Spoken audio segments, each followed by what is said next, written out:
बाबा नेहमी म्हणायचे पोरा पुस्तक वाच. बाबा नेहमी म्हणायचे पोरा पुस्तक वाच.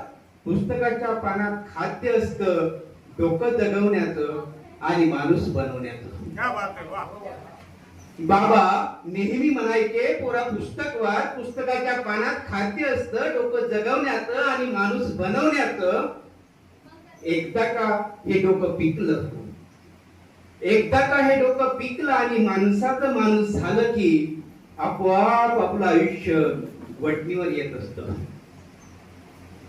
जसा एखाद्या वावटळीत पालापाचोळा उडून जावा, जसा एखाद्या वावटळीत पालापाचोळा उडून जावा तसा उडून जातो अविवेक आणि शेवटी उरतो फक्त विवेक एखाद्या सुपीक जमिनीसारखा.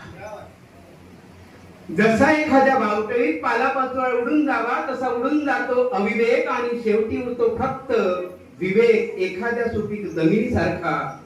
तिथे काहीही पेरा, तिथे काहीही पेरा उगवत असतं सकस पीक आणि मिळत राहतो पौष्टिक आहार.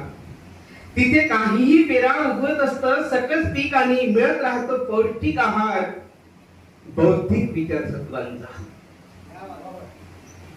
मग उगवलेली विचारवेल, मग उगवलेली विचारवेल आयुष्याला कवेत घेत फुलवत असते जीवनाला एखाद्या फुलत्या फुलासारखं.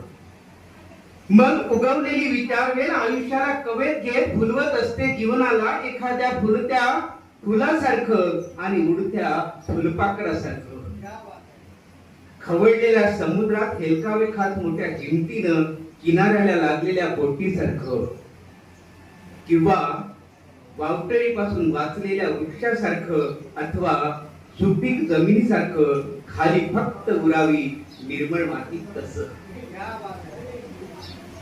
तिथे काहीही पेरा, तिथे काहीही पेरा उगवते फक्त माणूस रूपी पीकच एखाद्या कर्मवीराने धर्मवीरासारखं. तिथे काहीही पेरा उगवते फक्त माणूस रूपी पीकच एखाद्या कर्मवीर आणि धर्मवीरासारखं. तावून सुलाखून निघालेल्या माणुसकीचं, तावून सुलाखून निघालेल्या माणुसकीचं. धन्यवाद.